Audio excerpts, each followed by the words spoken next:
She doesn't even go here. I'm bi, actually. Excuse me. Could the ugly, untalented gays please report to the principal's office? Hi, I'm Kurt Hummel, and I'll be auditioning for the role of kicker.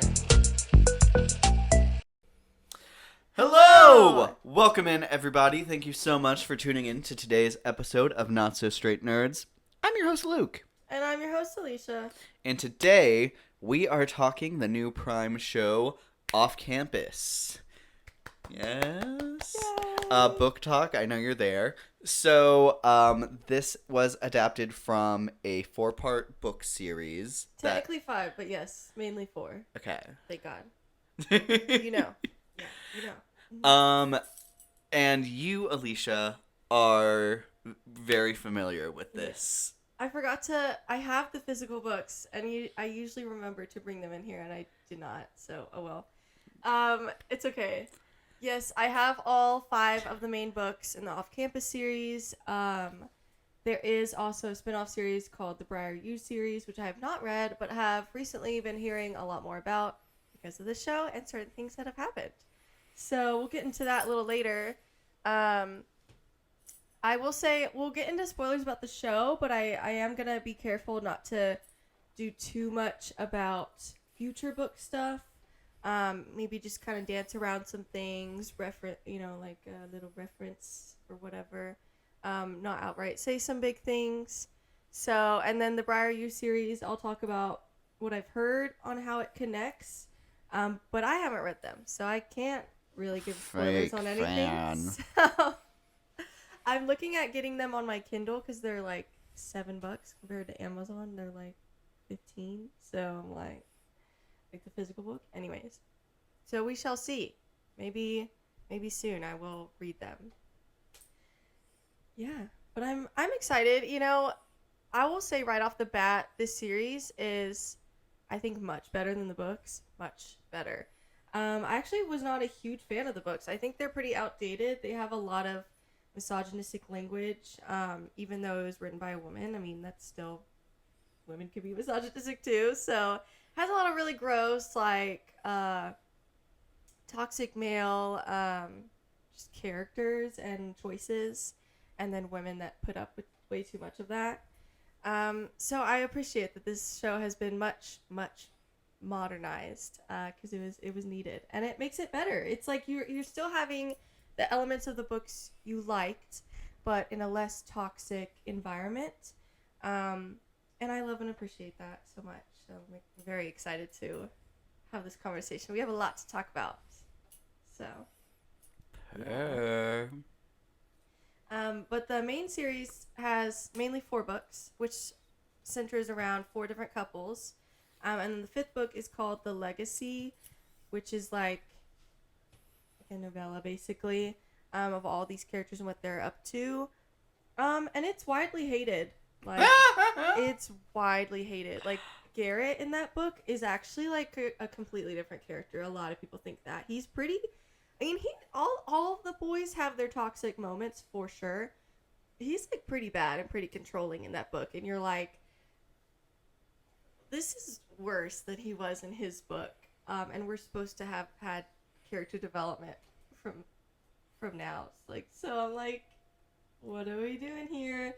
So a lot of people don't even really acknowledge that book a whole lot, and I don't blame them.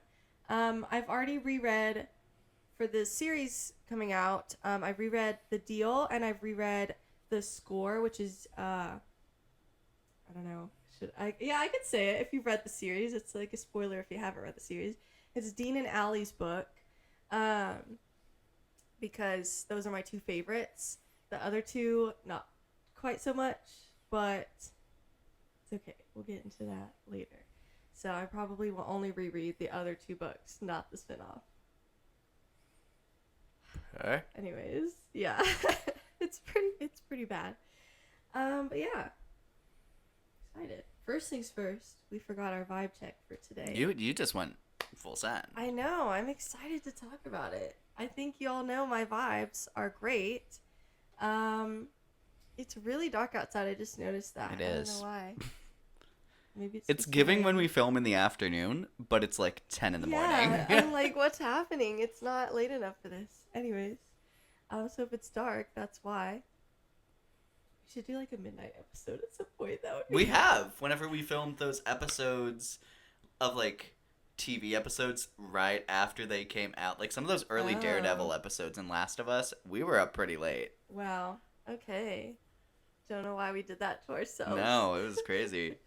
But yeah, what are your vibes? My vibes, I feel so smart because I ate right before we started filming. Good. So That'll help. I'm packed in. I'm ready. I'm raring. Yeah. I won't have to. I won't be like we gotta hurry this along. So I'm here. I'm vibing. I'm gonna keep going. The vibes are fed. Yeah. One thing I wanted to talk about before we get into it, what were your expectations for the show going in? I'll talk about mine too, but I'm sure yours were pretty different because I know at least the vibe I'm getting is you ended up liking it, but I feel like the vibe before that was like, I don't know. So, what were your expectations? I know the book has a following. I knew that going in. And I'm like, typically if people are into something, there's kind of this like trend I see among people who like take in a lot of content, like movies and TV shows that are like almost counterculture off the bat, and it's like, oh, a lot of people like this, so it's like general audience garbage. And I don't like to subscribe to that. Mm-hmm. I like to think of it more like, okay, so there's something that's really easy to attach for at least a group of people. Yeah. So I was very interested to see what that was. And I'm not against a romance. I feel like romance has been a very interesting genre, if not a huge one lately. Yeah, and with Prime especially, they're just kind of subscribing to like anything they can get their hands on. They're having every summer after, except I think it's every year after on Prime. They changed the name, but anyways, if that's the book name, every summer after, which is I guess fairly popular. I was not a huge fan of that book, so not super excited for the series. But Matt Hornet or whatever his name is from the High School Musical series, he's gonna be in it. Cool. Yes, Matt Hornet. He's gonna be one of the brothers that we like. It's not a love triangle. It's just messy and it's boring and I don't care for the main couple and I'm sorry, but I'm still gonna watch it because I like him and I hope he does a good job. But they're also doing like Fourth Wing, which is a huge romance fantasy book. It's like probably not ACOTAR levels. But at least the first one, everyone was referring it to like the new ACOTAR, and ACOTAR like took over Book Talk. Like that kicked off, whether you like it or not, that's the truth. That it kicked off the Book Talk thing. It wasn't a thing before that. And then Fourth Wing was a new one. And then Michael B. Jordan, his production company is producing it, so he's going to be pretty involved in that, which is fun. So yeah, I'm very excited for that. The first book at least was really good. I can't really speak on anything else. I was not a huge fan of the second, and therefore I haven't even read the third yet because I'm not excited. Because apparently it gets worse. Like, oh, okay. But yeah, they're kind of just grabbing like anything they can romance-wise, which I think is pretty cool. But you know what else I'll say? Maybe it's because it's also following up with Prime, The Summer I Turned Pretty. And there has been a lot of comparison there, but in ways that I think both of us would heavily disagree on.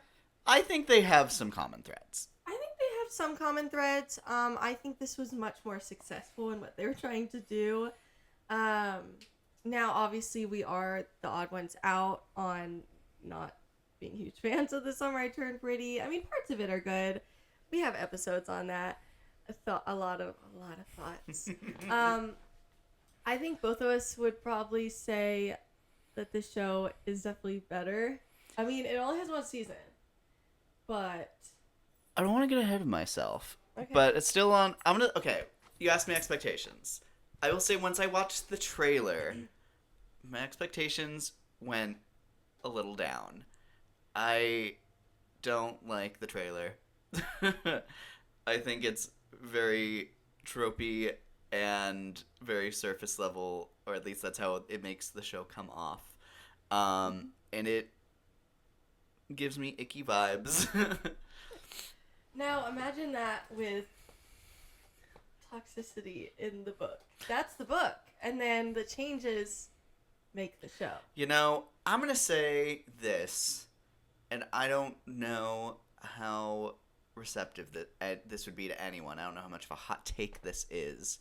But I feel like I can feel the scrubbing of the toxicity out of these characters. Like I feel like I can see where they were trying to remove it, and like the gashes that are left from the characters. I don't know. But anyways, so I was pretty reserved going into this show, needless to say. I was excited. I'd read the books, and it seemed like they had casted everybody really well. I know people were complaining that Allie wasn't blonde, Tucker wasn't redhead. My response is, who the fuck cares? It's not an important part of their character. Dude, I recently saw on Twitter, someone posting, like, rate these 4 couples. And it showed all 4 covers of the book, and someone was like, they all look exactly the same. And No, and what's crazy is someone pointed out that all of their jerseys are different colors, which wouldn't make sense because they're all playing on the same team. And I think Elle Kennedy, either the author of the books or the illustrator, responded to that. Was like, well, we wanted to differentiate between the 4 covers. That's bad graphic design, and I'll say that outright as someone who has done a lot of work in graphic design. When all of our male love interests look exactly the same, shut up. I'm like, that's crazy to me that's their reasoning. I mean, that's so lazy. I honestly can't believe that they admitted to that. It's one thing to have made that mistake. Just don't say anything. Don't defend it with a lazy excuse. I mean, that's just embarrassing to me. Anyways. Yeah, crazy. So, I'm glad they look very different in the show. Like, you would not mix up one for the other, which I appreciate. And they kept Allie and Tucker's personalities really, really well, and the actors killed that. So I have no complaints. I think it was silly to complain about that in the first place. Yeah. I think Tucker was more so redhead representation. I'm like, sorry. He's a cutie pie. He's a cutie pie in the book, and he's a cutie pie in the show. Like, I don't care about his hair color. I'm so sorry to the redhead community. But I can't bring myself to care. And I'm like, it's the guy from the pit. I love him. Nurse too. Yeah. Okay. One last thing before we get into it. I did want to say there's a content warning for sexual assault. There is mention of that. There's not like heavy. It's not like nothing is seen in the show, which is good. I don't think that was necessary. And so just if you're wondering, it's just more so people talk about things that happened. We won't use super heavy language either. Just kind of mention it when the characters mention it as we go through the episodes. But just wanted to throw that out there, just in case. So, let's start at episode 1. And another trigger warning, we're also going to throw out domestic violence. That's true. That is also another topic that the show handles. So trigger warnings for both of those things. We will not be doing a whole lot of deep dives into those, but merely to mention how they are used here. Yeah, absolutely. Okay. So, episode 1 starts already pretty different than the book, with Hannah working in the locker room, which is funny because I feel like we don't see that a whole lot. We see that there, and then we see that when she's singing the Elton John song. But I feel like we don't really see her working there a lot. That is true. Maybe it's just more, maybe they're like one-off things and not actually a student worker job. I don't know. Anyways, they meet different in the book. They meet just in class. They don't meet beforehand.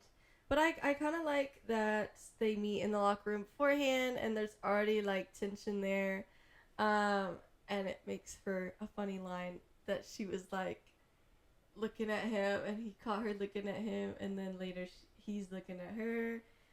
I like it. I like the start of that. Then we have band practice. In the book, she is just a singer, and in the show, she is a singer and a clarinet player. So, I don't know why. I feel like being a clarinet player did nothing to her story. Clarinet but representation, I guess. I guess so. You know, it didn't take up a lot of space, so I don't really care. But it's just kind of, I'm just curious. Because you could be like a choir major, you could be a band major. She's kind of both. I'm like, okay, go off. I feel like she really, but she wasn't really a singer. Like, she always had Cools McGroove singing her songs. So she was more like, because she was on a composer track, from what I remember in the show. So it feels like singing wasn't really a huge part of it until like the very end, and it's like, oh, I guess I'm a singer now, and it's like, oh, okay. Yeah, It's very weird that they kind of reversed that. Yeah, because in the book she's definitely like really only a singer, and then plays like guitar and piano like many singers do. But they have like this showcase that she's involved with. Her partner, I think her partner's name is Sebastian. I don't know. I hate him, so I block him out. He's so annoying. I'm so glad he wasn't in the show. I think it was a pretty genius idea to kind of replace him in a way with Justin. I think that added well to that whole dynamic and storyline.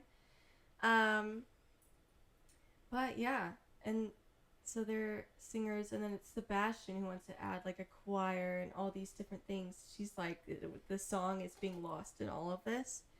So I appreciate that she kind of has a little bit more of her own journey, and then it just tangles with Justin's, and then ends up her own anyways. So I appreciate that. Dean is introduced, kind of just like in the books. He's such a man slut. I love him. He's always shirtless. He has a reputation of never having sex in private. Same thing in the book, except at least in the show they show him, at least in the introduction scene. He is in his room. He just has the door open. In the book, it's like he almost never has sex in his bedroom. That's like, I don't know, man. The book says it's because he likes the thrill of being caught or almost being caught. I don't know, man. And then Garrett and Kendall are a thing. The blonde girl. She is not a big character in the book, but they are still a thing in the book. Where he's like, I told you I didn't want to be a couple, and now you're telling me you miss me and want to be a couple, and that's awkward. That's not what I want. I felt like it came off more like less dickish in the book. In the show, it came off. Oh, because you have that conversation before you have sex. Like, dude, shut up. It's like she could hit you with a hammer right now, and I'd be like, that's so valid. Perfect reaction. 10 out of 10. You're in the wrong. Well, he did. He told her from the beginning, like before they started hooking up, that he doesn't want a girlfriend. Not in the show. Yeah. In the show, he mentions that. He's like, you know that. I don't do girlfriends. That was after they had sex. No, and then that's like, when she gets super pissed. Well, he's reminding her. Like, if it's anything like the book, he was clear of his expectations from the beginning, and she gets pissed anyways, even though he's like, no, I already made my expectations clear. Why are you saying this? So. That's not how I remember it from the show. But, because definitely at the end product, dude, fuck you. I don't know. Maybe they could have made that more clear, but if it's like the book, he did make it clear from the beginning, but it's fine. Then we have Justin. We have a big change. Justin is not a football player. He is a fellow singer, which I feel like I really like that change. spoiler alert, I kind of like all the changes for different reasons. Here, I like it because in the book, he's a football player, and so it does add to like the Hannah eventually getting with Garrett, who's also, she judges all the sport players, but then likes Justin, even though she doesn't really know him, and everyone's like, why do you like a football player? You never like people in sports.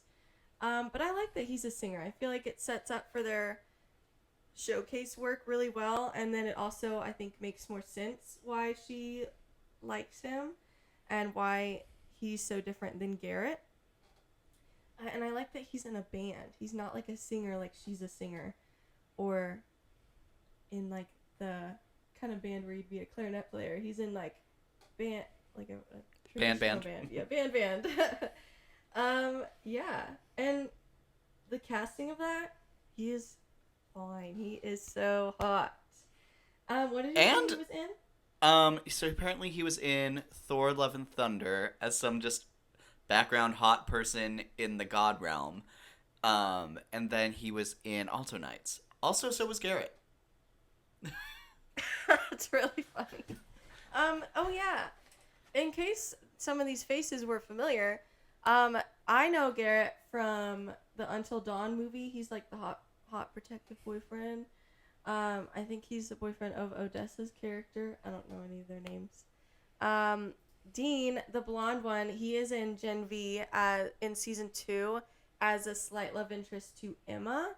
He's the guy that can just fly. That's just his powers, just to fly. Kind of lame. My job is fly. I guess. But I kind of knew from those vibes that he was going to be a really good Dean, and he was. So props to him. Logan, what was he in? Was he in anything? Also Alto Knights. Oh, you said so with Garrett. No, wait, I might be lying on that. You might be crazy. The actor for Logan has also been on Broadway. Logan was in Alto Knights, TV shows, National Treasure show on Disney Plus, and Pretty Little Liars Original Sin. Oh, maybe I do know him from that. Also some fun lore if you know Renee Rapp. He's the guy she wrote I Hate Boston and In the Kitchen for, so that's a little bit crazy. I love Renee Rapp. And they're both in college shows about sex, essentially, and I think that's funny. And then, like we said earlier, Tucker is Nurse Mateo in The Pit, and Allie is also a patient in The Pit. In season 1, she is the character that gives a Xanax to her friend in college, and then it's laced with fentanyl, which nobody knew it was, but that's her. That's the patient. So it's kind of fun. Not her best moment. No, not her best moment, but it's fun to see familiar faces. And then for Hannah, I believe, if I've been told correctly, this is her first acting gig. Incorrect. So... Apparently No? she was on Sherlock and Holmes with Will Ferrell. Interesting. So is this her first TV show, or is that a TV show? That's a movie, but like it's like I see that. So she's still very new to it. Interesting. Yeah, she's very new. But props to her. I think she did a great job overall. Although here she is front and center of Mallory Towers, whatever that is, from 2020 to 2050. Right in the front. 2025. Okay. It's like, whoa. Don't mind me, just a mini stroke. Yeah. Allie and Hannah are much closer in the show. You kind of feel that almost immediately, that in the books they're still roommates in the book, but they don't have near as many scenes together. So I appreciate that. Like Hannah's past trauma, I don't think Allie ever finds that out in the book. So I appreciate that she finds that out officially, even though we find out she already knew in the show. I love them. They're such a fun friendship. Oh my gosh, the line of Hannah talking to Garrett and saying, "Why? Because you get off on beating people up." Crazy. You remember I gasped at that, and I was like, "Oh my god," because that was not in the book, but that just like, "Oh my god, you're gonna regret saying that later." Speaking of, Phil Graham Garrett's dad, is still definitely introduced as a shitty character, but I think it's more subtle in the book. He's like, you do not hear from him except for the mentions that he's at the game, either nodding if Garrett won or not saying anything and just walking away if he didn't win. He always makes himself seen to Garrett. And then you don't really hear from him at all until he gets Garrett to go to Thanksgiving, and he kind of blackmails him to do so. In the book, Garrett has an inheritance or like a trust fund that he's supposed to get it's like, I'm thinking of the timeline, like the spring semester, like January, so in a few months. So he basically says you have to go to Thanksgiving or you're not going to get your trust fund. And he can't afford college if he doesn't have his trust fund, because he tried to apply for financial aid and not have any connection with his dad or his money, but because his dad had money, they didn't give him any financial aid, which is a big problem in America. So I appreciate that they pointed that out.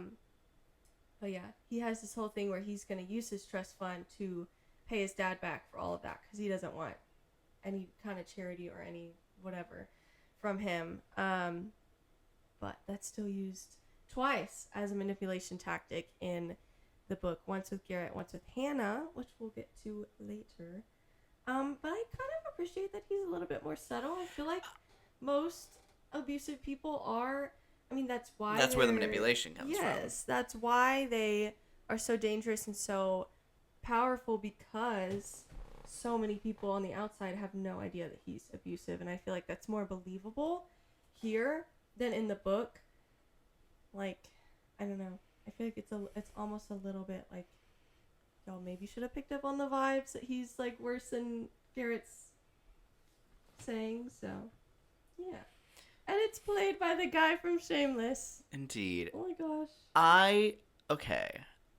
Possibly jumping a little. Whenever he is introduced, the look of him, I don't know if they are putting age makeup on him or if they are not. I don't know. But when he's introduced, he does not look real. To me, I don't know what it is. Like, something about it, I'm looking at it and like, I see who I know, who I recognize, but like whatever is around him right now, I'm not buying, and it's distracting. But then there's a scene he has later on, it might be Thanksgiving, where he comes in and I'm like, I feel like I don't see any of the stuff they used to have on you when I saw you earlier. What is happening? It's very weird. Like, I feel like his hair was like not nearly as gray at some point in the later in the season, and I was like, then why did we do that earlier? It is very bizarre. But I think his performance is good. Yeah, I agree. Also, I finally clocked it after listening to it a few times. But Hannah, when she sings, first of all, thank God that she's a good singer. When she started singing the Elton John song, I was bracing a little bit because they hadn't actually shown audio of her singing yet. And you know how I am, guys, with singing in shows. Like, they have to be good. She sounds to me like Riley Keough in Daisy Jones and the Six. She sounds like almost exactly like that. So, I don't know. Just kind of fun little tidbit that I'm like, that's what she sounds like to me. And I both love their singing, so I love both their singing. Whatever. And I also appreciate how in the scene when she's singing the Elton John song, it's after she sees or thinks about Aaron, the guy that assaulted her in high school. Sees her. It sees him. Sees him. And obviously that triggers something in her, and she's dealing with that in a very healthy way versus in Garrett's introduction, which, to be fair, she's had years to figure out how to deal with that in healthy ways. But I like the parallel of Garrett, how he's not to that point yet of dealing with his trauma in a healthy way.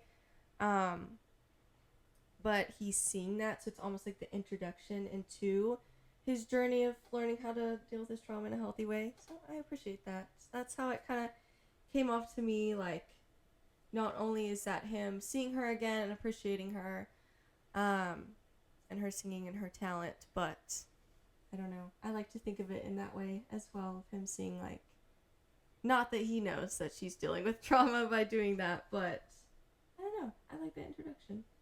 Also, a small change is Hannah is really into Dirty Dancing in the series. I don't really know why she is. But so valid.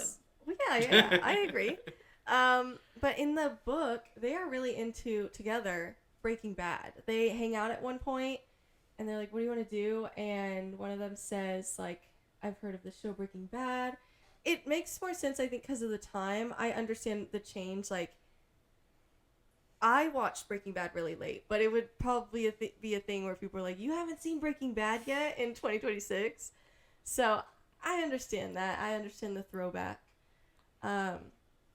Plus, if she's like a hopeless romantic and like, I Then get Breaking Bad is not the show to be watching. No. But I do think it's funny. They start Breaking Bad and they were just gonna watch like a couple episodes, but then they just keep going, and then they end up watching the whole season in one night. And I'm like, that's valid. So they are fans of Breaking Bad, even if we don't see that. Next we have Sean, Allie's boyfriend, on again, off again boyfriend. Wow. Sorry to that actor. You were perfectly cast. You were like an immediate ick. I'm so sorry. I'm so sorry to you. I have no idea who you are as a real person, but you as that character, props to you. Casting department ate that, and also you ate that. Cause wow, yeah, you're like an immediate ick, and I appreciate that. I also think Sean is more of a subtle ick in the show versus the book. It's a little bit more, he's a little bit more controlling, and less of just not supportive. So I appreciate, I feel like that makes more sense. In the book, it's like, not only is he not supportive, but also when they break up, he gets really controlling. So it's like, why do you keep getting back together with him? Versus in the show, I'm like, I get that. He's boring, and clearly you want someone more interesting, and someone who supports your dreams and doesn't want you to basically be a housewife. But I can see how that's easier to get back together with in the show. As someone who doesn't have the book for reference, I think he is cast really well. Mm-hmm. But something I don't like that shows sometimes do is when characters start out in horrible relationships, and it's like setting it as like, this is the status quo, and then there's not like any hint as to why they got in that relationship in the first place. I'm just like, so I see them doing this horrible thing, and obviously we're supposed to recognize it's a horrible thing, but without like seeing the reason that they're there in the first place, I feel like there's a disconnect between me and the character.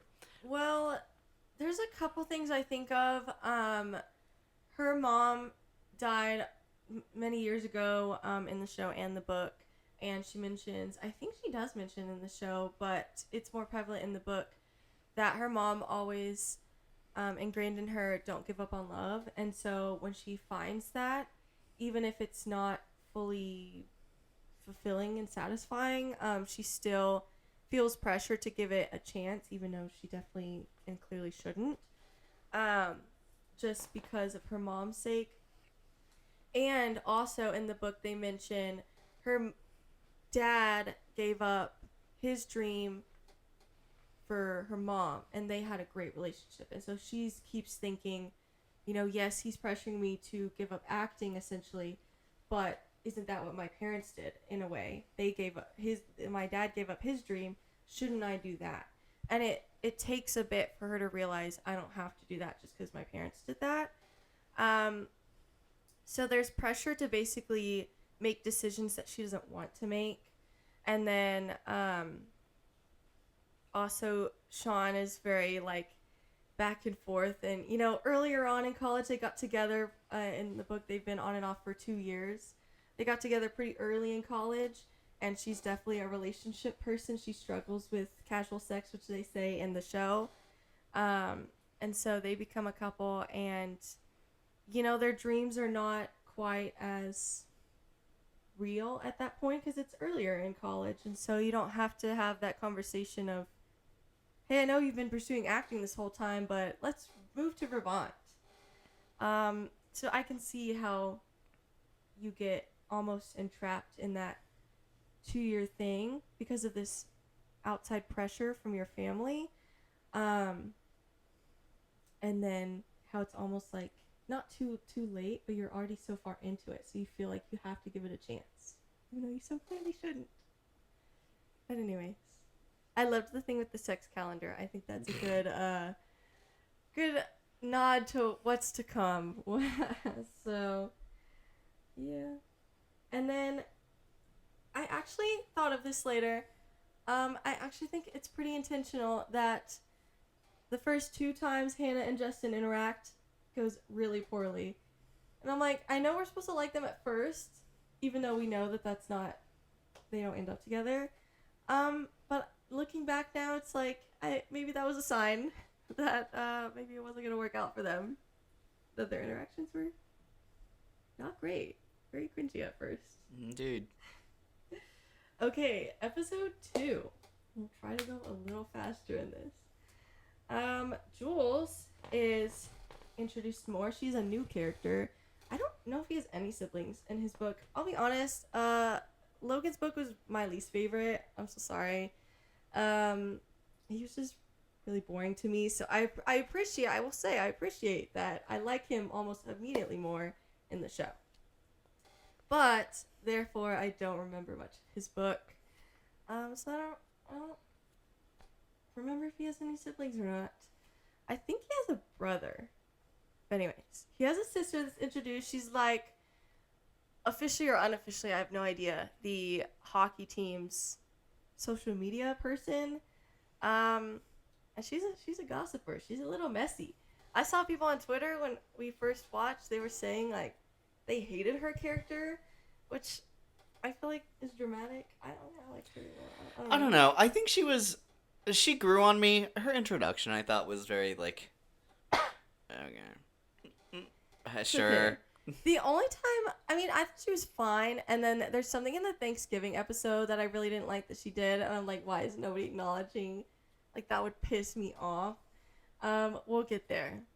But that's the only thing where I'm like, I don't like that she did this, but I can forgive it because of the circumstances of what's happening in that episode. The Wellesley nickname. Love the Wellesley nickname. Just like in the book. Oh my gosh, can we talk about the Hydro Flask incident in the class? That was actually really funny. I thought it was gonna, because that was in the trailer, and I thought that was gonna be really awkward, and I warned you to brace for secondhand embarrassment, and you were like, actually, that was really funny.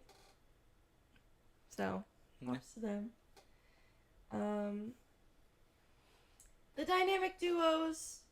I love that. I love a good party theme. Absolutely. And you know what? Everyone kind of ate. I agree. Mm-hmm. And I don't want to get too far into it, because there could be spoilers with this, but let's just say the dynamic duo costumes were very appropriate to a lot of the character storylines. Allie is J-Lo.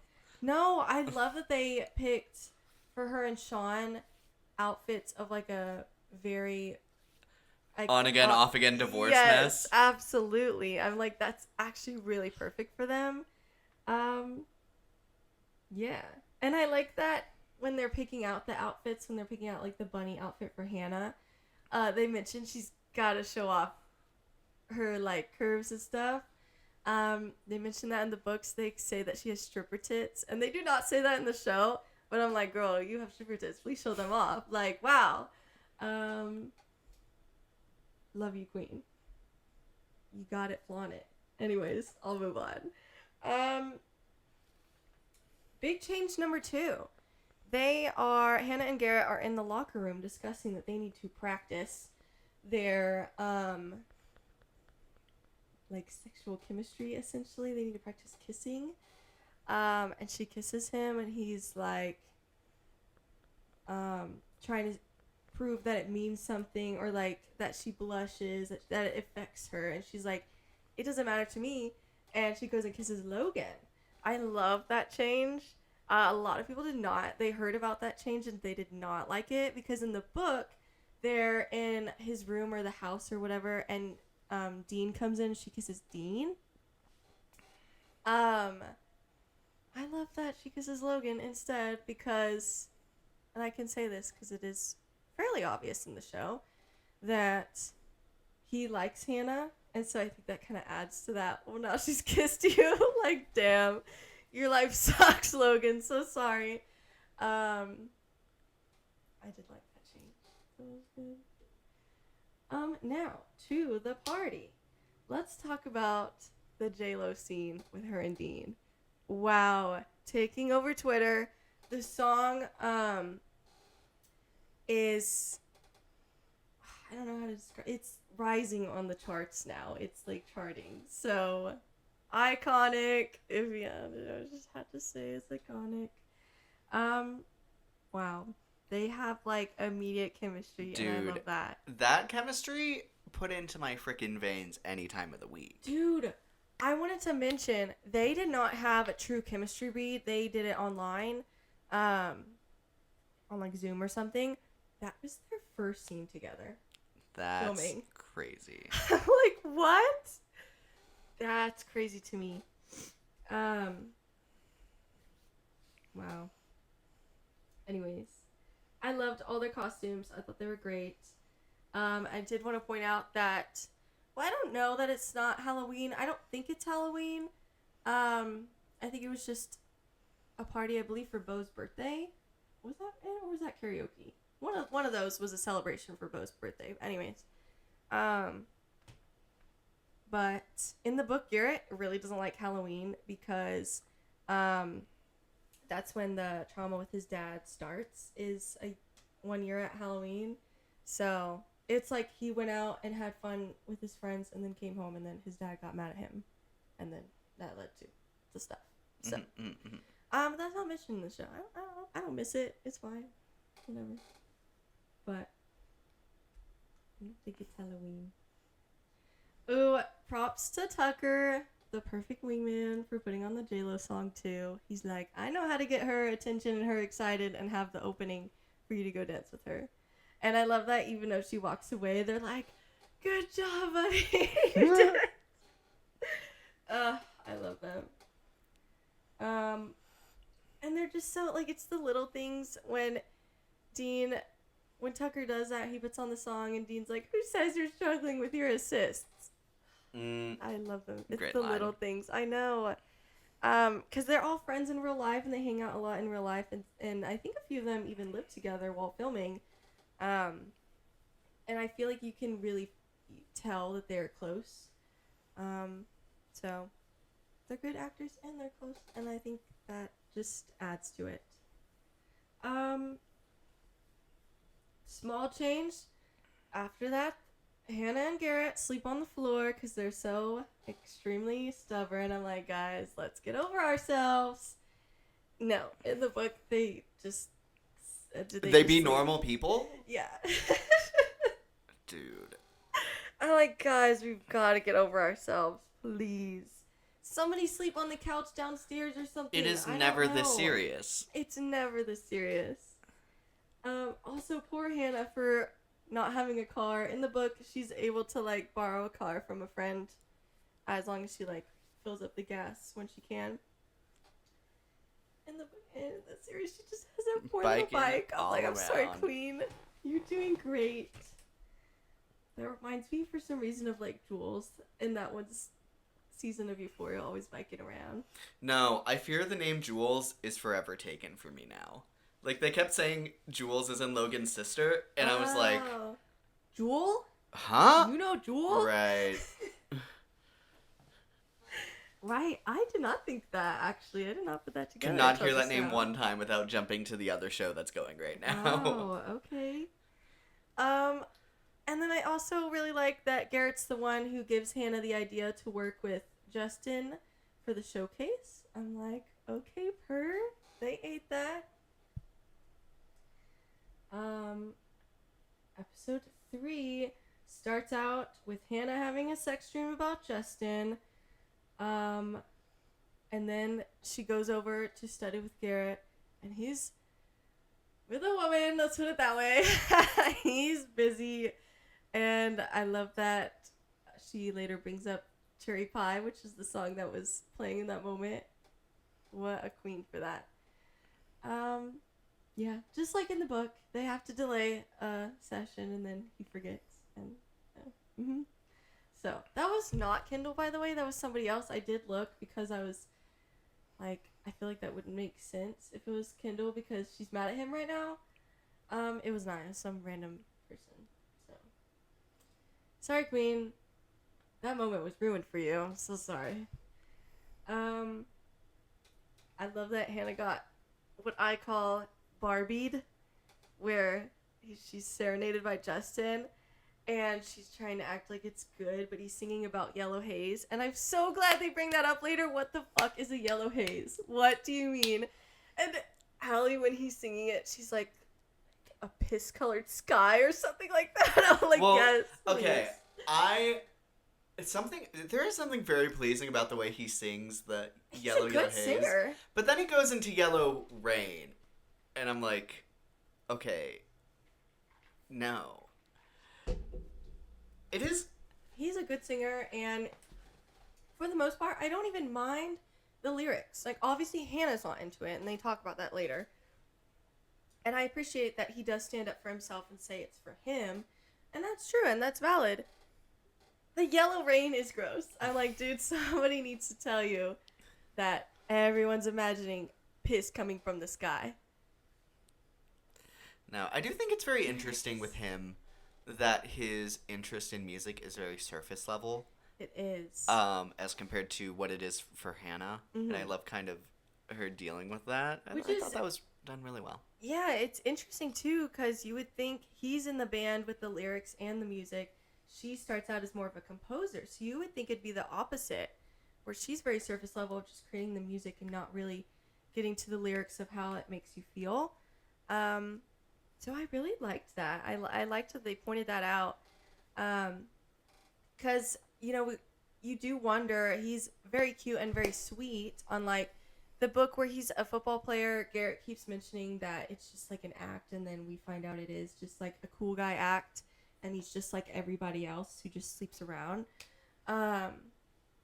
But I appreciate in the book that or in the series, it's more so like there's nothing wrong with him.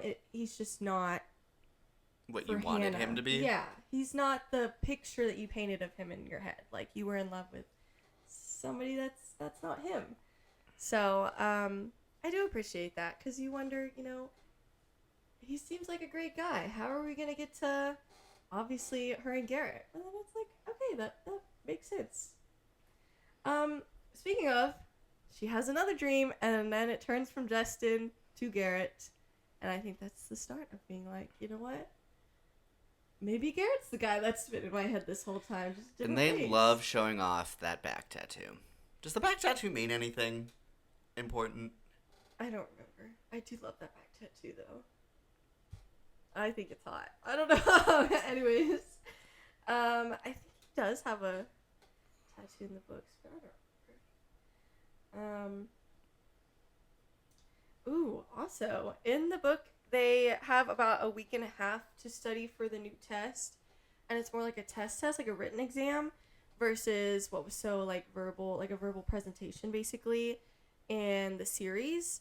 Oh my god, that would be so much more nerve-wracking. I would hate that. I would so much prefer a written exam. It's also, you have time to think about what you want to write. You're not so put on the spot. Certainly not in front of your entire class. But I did love that he could look at people like Hannah and some others to get like nods of support. He's looking straight at Bo. Yeah. Yeah, so glad he aced that. And then, or actually he did not ace that, he got a B+. I think in the book he aced it. Anyways, it's probably more realistic that he gets a B+ after a week and a half of studying. This was like almost exactly like the book when they're at the bar and he's asking Hannah if she wants to drink, like for her to know that he can keep an eye on her and like make sure she's good. I believe her drink of choice does end up being pina coladas in the book as well, and so valid. Those are so good. Dude, she starts with a dry martini, and like this year I tried a dry martini for the first time, and I'm like, girl, I had to spit that shit out. That not for you, Maddie. Yeah. No. And who let her order a dry martini in the on first her place? First, that's crazy. Guys. Always try something fruity first. Always, if you've never done anything. Yeah, I do love that. She is so drunk in the book, though. I mean, she was drunk in the show, but like it was more obvious. She was like kind of out of it in the show. And Garrett was the one to cut her off because he's like, she just kept going, and he was like, dude, I'm so happy for you. This is a lot for your first time in a while. And then kind of the same thing. They, ooh, I'm skipping things. They have the karaoke stuff. Oh my word. Allie breaking down in the bathroom about Sean in the line, and then So also funny. on the toilet. No, you know what I will say? Girl, bitches, you are in a college town, and this girl is going through it right now. Those fake hoes in the line, you're not going to tell me those girls aren't sat for this drama. They're so fake. Like, I hate what do that. you mean? Ugh. What do you mean? So gross. I'd be all over that. I'd be like, dude, I'm so glad that one girl. I'll is get my gun right finally- now. I'm so glad finally in the bathroom that one girl was like, my mom said that too. Like, queen. And then I love that when she found out Dean was there. First of all, he was actively listening despite hooking up with somebody. Love that for him. And then second of all, how she's like, you're a man slut. You're a queen. Love you, bye. I'm like, oh, I love this. I'm eating it up. They just talk about women in this show and like so much better than the book. They talk about like the term puck bunnies, very much in a shady way in the book, like all the time, every time. And I appreciate in the show how they pretty quickly get over that little hump. Yeah.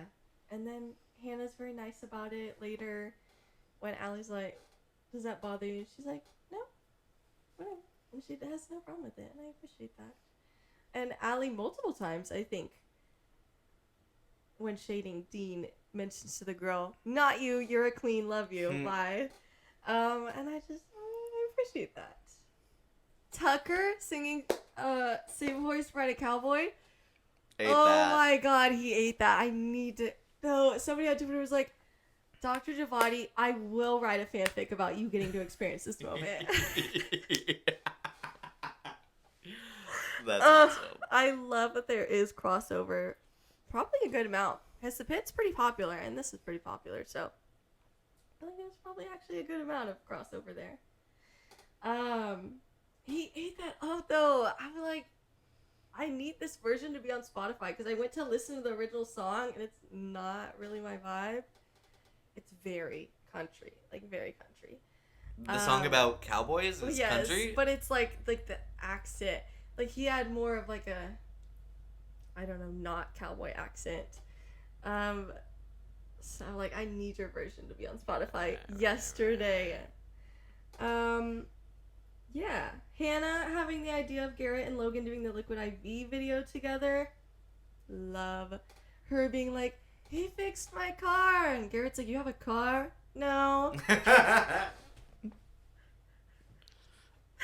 I loved that. He is a mechanic in the book, so I appreciate that they kind of started that early. Yeah, and that's kind of a parallel. You know, he's pushing his business so much to make money, and it's starting that stuff that adds to the jealousy of Garrett, because in his eyes, Garrett's life is perfect, which, you know, a good chunk of it is. But he doesn't know the parts that are not perfect, because Garrett is not sharing that with him.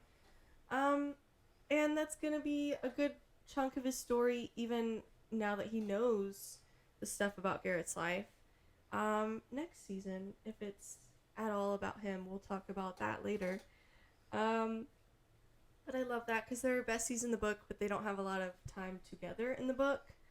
Because it's either mostly Hannah's perspective or Garrett's perspective instead of the show is clearly just kind of overview of everything. So I love that. I love all the extra bestie time we get with Hannah and Allie and Dean and Bo, Garrett and Logan. So, yeah. Cherry Pie, girl, you ate that. She is such a good singer. I'm like, I need that version. Also on Spotify. The Elton John song and this song, I need on Spotify yesterday. Allie crashing on their couch after. If I didn't already know that her and Dean were getting an episode almost entirely dedicated to them, I would have been like, this is like in the book. Why is it like that? Because it is. That's kind of how it all happens. She tries to crash at their place. Not because she was drunk, but because Sean was saying he was going to come over to her place after they broke up, even though she was like, no, don't come over. And he's like, I'm on my way. And she's like, oh my God, I'm scared. He's more controlling in the book, for Insane sure. thing to do. I know. And she talks about, like, he will hang out, even if I don't let him in, he will hang outside that door until the morning. Like, I will have to face him if I don't leave right now. So she literally runs away for her safety to their house. And then Dean's there hooking up with two girls. And then they leave, obviously, because that whole situation's awkward. They smoke weed together.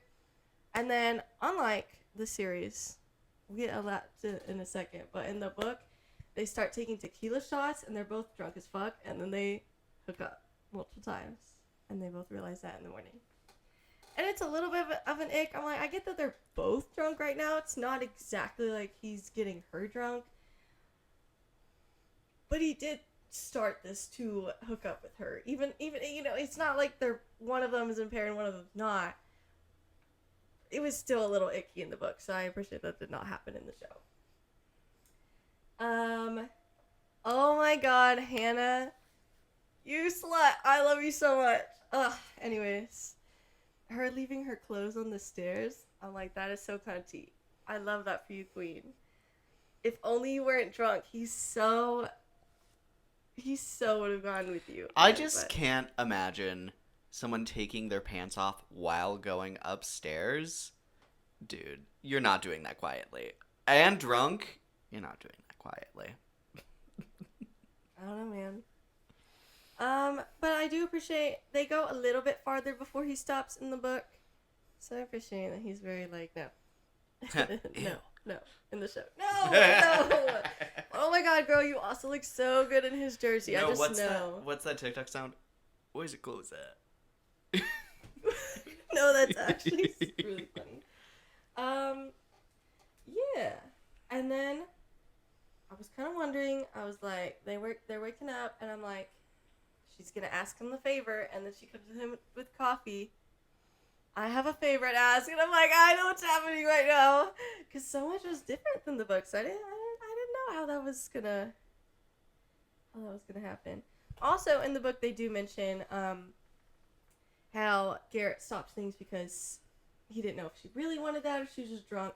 She does mention she did want that. She was very, like, aware, like, I did want to have sex with him. So, let me ask him this favor because, leading into episode 4, she tells him about her trauma of being assaulted in high school, and how because of that, she doesn't drink in public until the night before.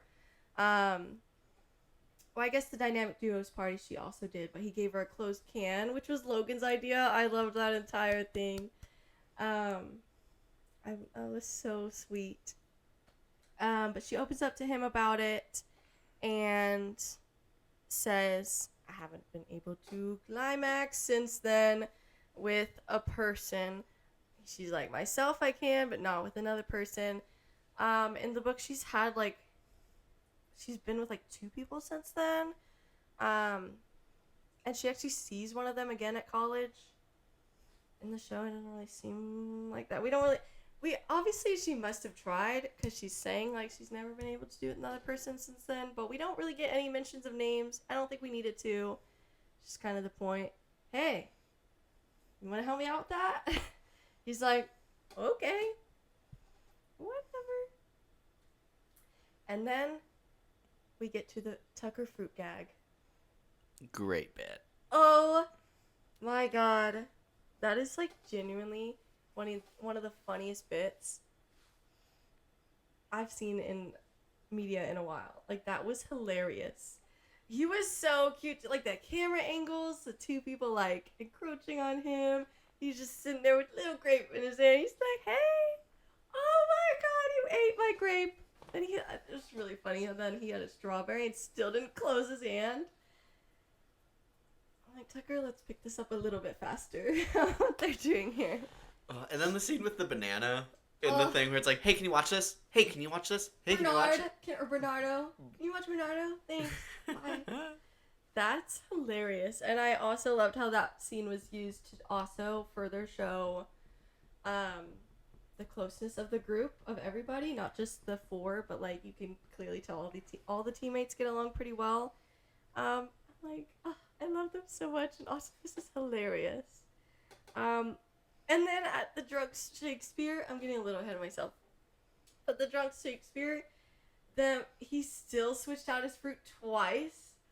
How you're sitting here holding it? How are you having to switch this out twice? And also, that means they're bringing these giant ass fruits with them just in case. That's genuinely hilarious. And book fans know that also parallels stuff with his book, and I appreciate that. If you know, you know. And I think that's not only hilarious, but a perfect little thing of what's to come. So, Dean and Garrett's conversation at the gym when Garrett's asking for his advice on how to make it good for her. He's like, it's her first time, she might not, you know. And he's like, no, like, that's not an option. She has to. He's like, respect. Immediately. He's like, respect. Also, book fans also know, I clocked, I was like, that's kind of a funny gag considering stuff with Logan and his book and people's first times.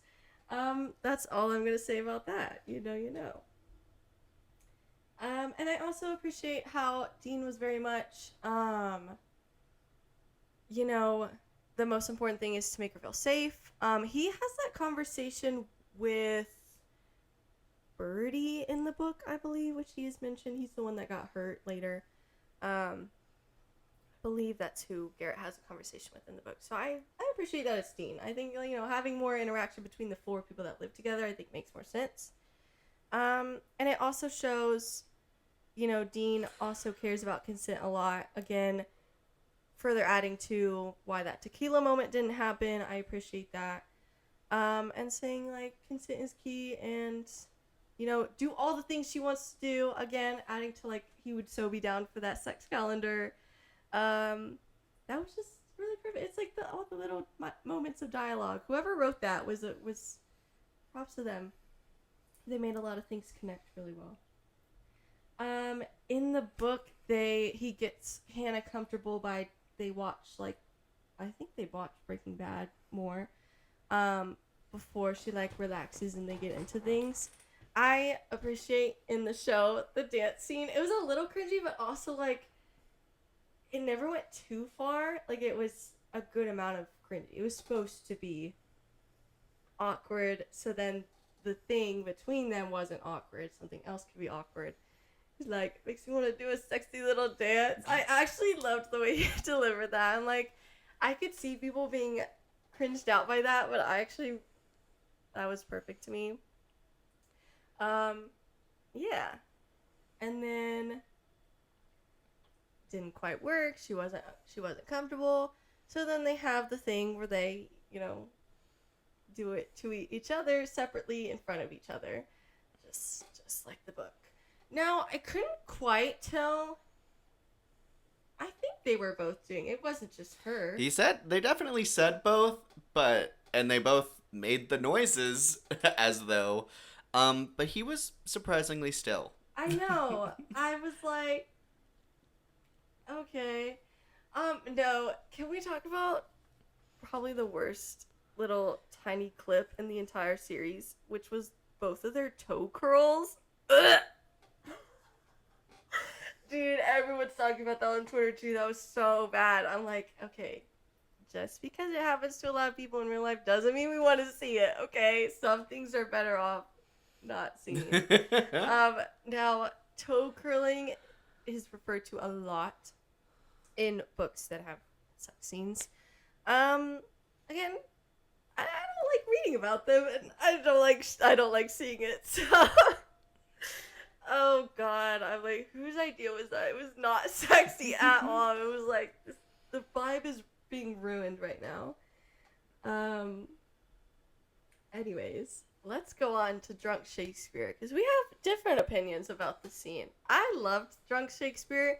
I don't really care if it makes sense. I feel like for them it was just an excuse for theater kids to be dramatic as they are. Love them, not shade. I love theater kids. And get drunk, you know? And maybe recite some Shakespeare, but like it's clearly not super structured. It's just kind of a way to take the four people having drama right now and bring them together. And I really like that they used Kindle again in that scene, because in the book, like I said, she's not a very big character, but the moment she is in the book, she just kind of comes off as like jealous and petty. And I appreciate in the show they add a lot more maturity and depth to her character, how it's just kind of she was hurt by the unrequited love, and then that paralleling or being a parallel to Garrett with Hannah and Justin at the time. I appreciated that a lot. I liked the conversation. Yeah. And then Allie's little monologue. I'm like, girl, I love you so much. You're so drunk right now, and you are not reciting Shakespeare. You are reciting your own drama, just like in the bathroom, but adding words like. But she ate that translating it to Shakespeare. No, actually she did. And then Dean having like tears in his eyes. I'm like, wow, she's really good. She's like, oh my god, that was so deep. I adore them so much. And her body was tea in that scene. I'm like, girl, that waist. Dude, the cast of Drunk Shakespeare no. was eating that scene. Absolutely. Like that entire section. Yes. Yeah. And then her afterwards, clearly struggling and going through phases, post breakup with Sean, and then hitting a do not call, which most of the audience probably assumes is Sean. Except I had already seen a clip on Twitter so I knew it wasn't. But oh my god, I love the reveal that it ended up being Dean. That was so cool. Even though I knew it was coming, it was still very fun to see the build up. There's like a scene earlier where she's talking to Hannah at Malone's, and she sneaks off and says, I'm gonna take the train. Like, it's fine. You hate the train. No, I don't. It's fine. Bye. And then she gets in a car. They build it up really well, the suspicion, but not quite giving it away. And then, like you mentioned earlier, Hannah realizing she's not really into Justin by asking him what songs make him feel. And he's like, oh yeah, you have like the corporate crush. And she's like, no, but like, do you feel happy, sad? He's like, I mean, whatever, it's good. It's like, I feel music. It's so like, Justin, you will find someone that is my for you. job That is not music. Hannah. No, my job is beach. Yeah, it's so Barbie. It's so Barbie and Ken. Yeah. And then I love the serenade scene. That was really cute. That was not in the book whatsoever.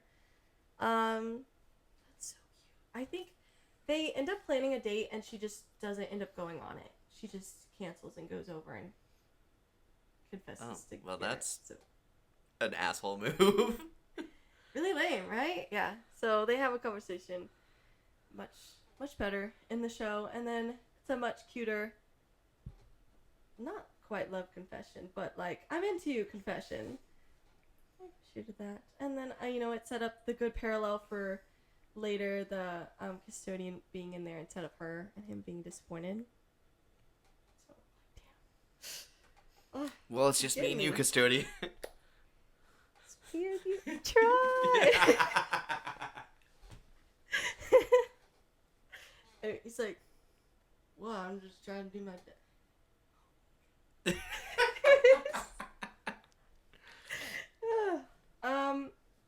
Okay, episode 5. They finally get together. They have a compilation of sex scenes. Hannah makes her iconic lasagna in the book. It's a little bit longer of a scene, but she makes them lasagna. She like calls her mom to ask for, it's like her grandma's recipe or something. She makes it for them when they're at practice, because he's going to practice and then she stays there for some reason. I don't know. And they come back and they're like, the house smells great. What the heck is happening? Because they didn't expect anyone to cook for them, and they all love her. And I love that.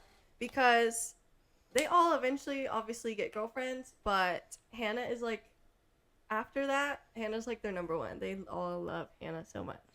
And I appreciate that. And then they have the iconic book cover shot when she's wearing his jersey on the ice. She almost slips. He picks her up. That's exactly what the book cover looks like. Pretty much. So, I liked it. I love when movies do that. Like, People We Meet on Vacation did that.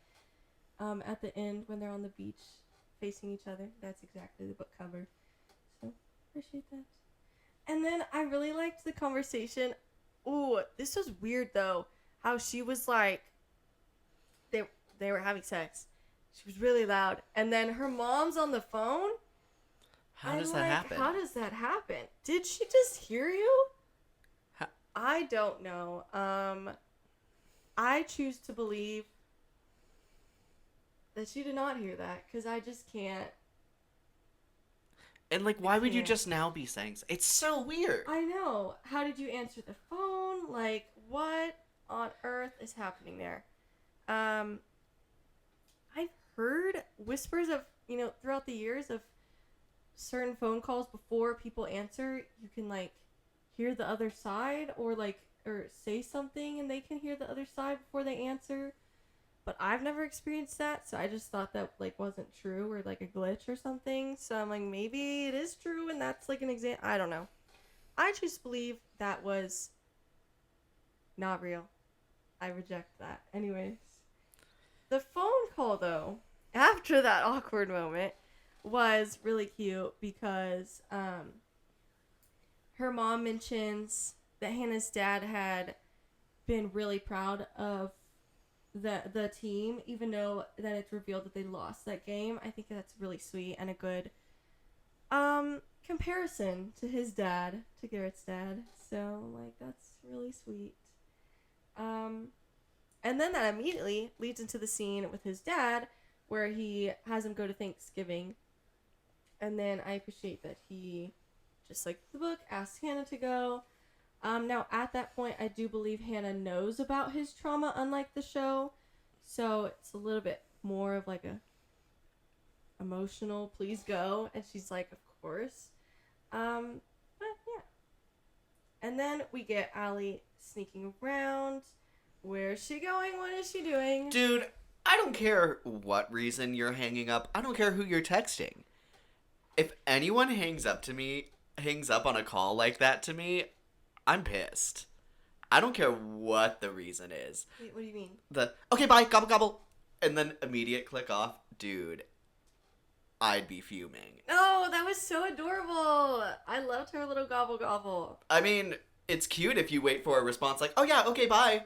But it's like, no, this conversation's done, bye. Well, She dirty for that. Well, she like desperately does not want her to know the truth at this point, so what can you do? Oh my god, it's the Thanksgiving hell from hell for Tucker. He's like, we are not gonna have another Thanksgiving like last year, where nobody did anything, we burnt the turkey. You all are gonna help me, and they're like, ooh, we're actually all bailing, except for Logan. Except even then, his sister's already like, we need to go see our mom. And I'm like, they're so gonna bail for their mom, which is fine, but it's like everyone's bailing on Tucker. I feel so bad for him. He bought all this food and is gonna do all the work to cook it all. But I did appreciate how everybody was putting their phones on for different timers. I'm like, that's actually No, really I love a cute. lot of that. Like when Yeah. the y'all accept orphans or what is it, strays or whatever that Yeah. line was. And it just kind of turning into this huge thing. Mm-hmm. Loved. He's like, we're taking things from the other freezer and we're just throwing things together because there's not enough food here. And then his mom telling him multiple times to dry the turkey and then he forgot. Dude, I thought the house was gonna catch fire. I'm like, this is not happening in the book, but I'm stressed. Somehow it doesn't. I don't know. They're lucky. Like the guy, like that's a pretty dangerous fire. Anyways, it works out for them. You know, it's weird that in the past month, this is the second time that I've seen a turkey-related combustion on my screen. The other one being roommates. Considering I've never seen that before. No, I've seen. Well, you've seen the Santa Claus movie. That happens in the Santa Claus movie. He burns the turkey and they go to Denny's. And then But they're out does of it chocolate milk. explode? No, but it does catch on fire and smoke a lot. And then they're out of chocolate and he's like, regular milk's fine. I love that scene. Anyways, yeah, so then they burn the turkey and he's like, and I don't even know, I hope they at least ate the sides. I'm like, at least eat the sides and then just call it a day. Because everything else is successful.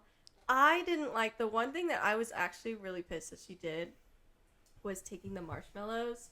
I get it's like a small, wait, it's not like you're sabotaging the whole thing, but it's still like, buy your own damn bag of marshmallows if it's that important. That just irked me. I'm like, No, he's that's already fair. so stressed and you're taking his marshmallows and then gaslighting him. I kind of hate you right now.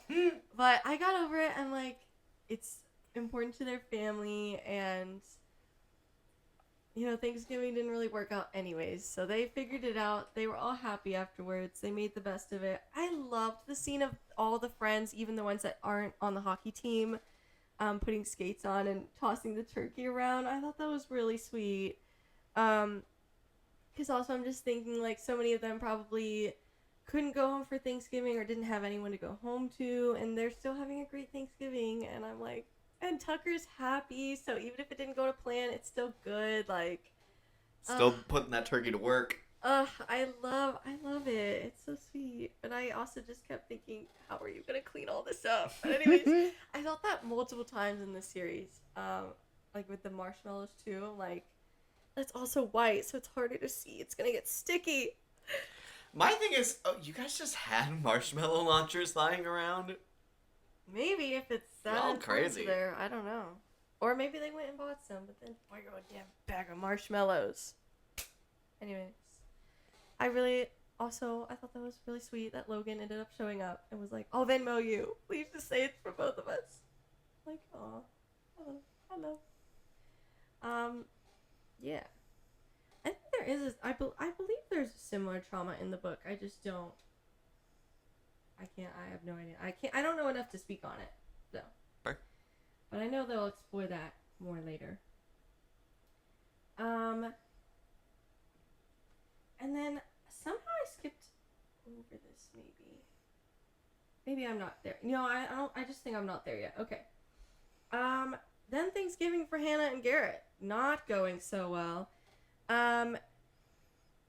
It went pretty similarly. Hannah actually saw the bruises first and just, and then tried to figure out what she's gonna do to tell Garrett, but then he sees it, and then gets really mad at him and storms out. So, kind of similar enough. She was helping Cindy in the kitchen with stuff, which is why she sees it first, and then she's just hanging out in the room by herself in the thing.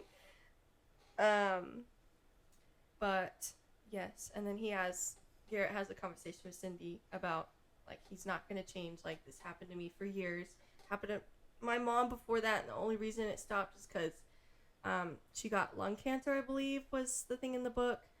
And he was talking about, like, he obviously was devastated, but in a way, like, he was almost happy for his mom that she like finally didn't have to deal with that anymore, because they were married at the time, and so she was not in a position to be able to walk away. So he's telling her like, you're not married to him yet. He hasn't entrapped you yet, not really. And it's interesting because he does have a breakdown again in the book after that on the way home, and they pull over. They have sex in the book, and I'm like, that's not healthy. So I appreciate that did not happen in the show.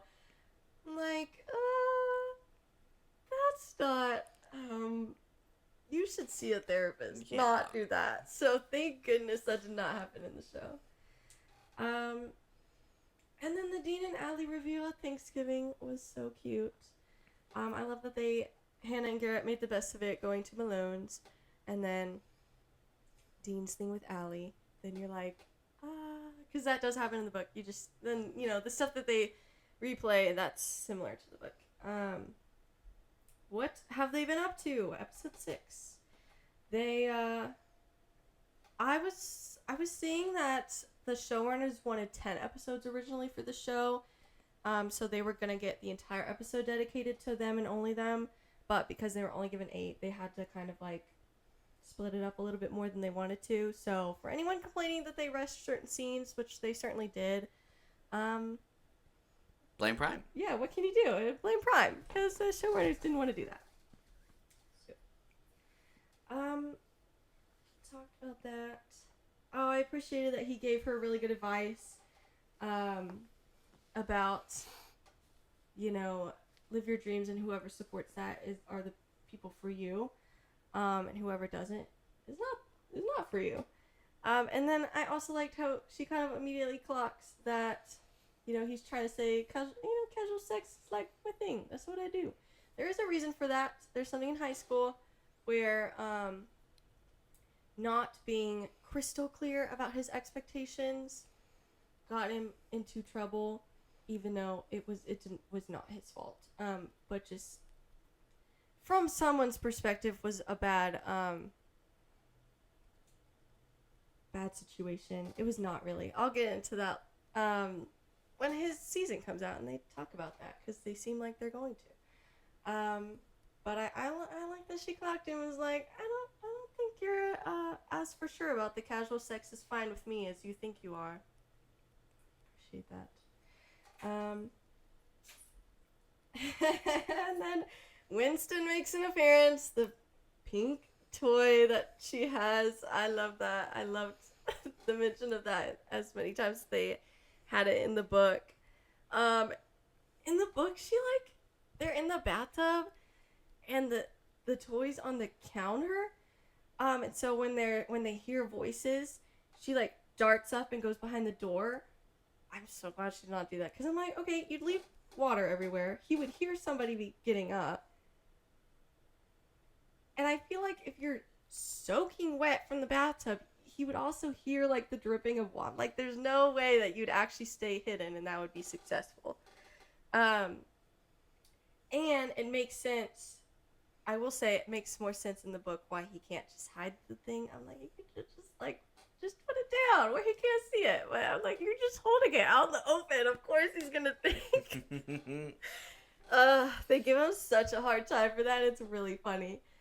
They give him like lube and like they leave notes. They're like, we'll be gone tonight. You have fun. Yeah.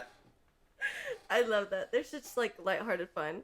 And yeah, but I like the way that it happens in this series. Ultimately better. And then I liked the tour, and I liked her saying, or her recognizing that he was like showing off and not really doing what he really wanted to do, which was chess. And I'm like, this is so sweet. And also it's giving Twilight. I love the chess scene in Twilight as well. I think it's really cute. They end similarly, so I'm like, you know what? Dude, whenever we were watching, we being me and my husband, were watching that scene, I was like, this is hotter than like anything any other couple has done this season. No, I hate on Twitter how everyone's like, You're messed up if you like Dean and Allie more than everybody else because they're just different. And I'm like, no, they're better. Like, it's okay to say that. You're not in the wrong. Like, you're allowed to have favorite couples. Like, that's insane. Everyone is so annoying nowadays. I'm like, you don't have to appreciate every couple equally, guys. That's so stupid. You're so allowed. Like, Dean and Allie are fan favorites, absolutely. Like, more than Han and Garrett, more than everybody else. They are fan favorites. So, anyways, yeah. I was gonna say something else and I forgot. Oh, I also think it's funny that it could be a potential Twilight reference because in the book, Bo is a big fan of Twilight because he has like a little sister or something. An older sister, Joanna. So he knows Twilight because of her. And so like, okay. They didn't mention that in the show, but if this is a Twilight reference, I'm clocking it. I love the drive up there, how they were Singing to frickin' musicals, dude. and she said, so "Oh my much. god, you guys!" And they're like, "We're gonna play that song." I also appreciate. So I don't know. No, when that scene was happening, I was like, not his husband and his wife getting along. No, like actually, I love them, and it's also kind of funny that they're singing that song to a blonde guy who is currently in law school on track to go to Harvard. So What? they don't say that in the show, but he better be. That's an important part of his character is the whole law school storyline. Because his whole family is in law school and he's not really like married to it. And that's important to where he ends up later. Fair. So, speaking of, they have the Hurricanes mention. That is a youth hockey team, like a local hockey team. That will be important for Dean's storyline later. So, anyways, you'll love the Hurricanes. Fair. And then Hannah's singing for Garrett and saying, "It's okay because he loves me," and he's like, "I do," and I'm like, "Oh my god, wait, I'm blushing right now. Y'all are so sweet."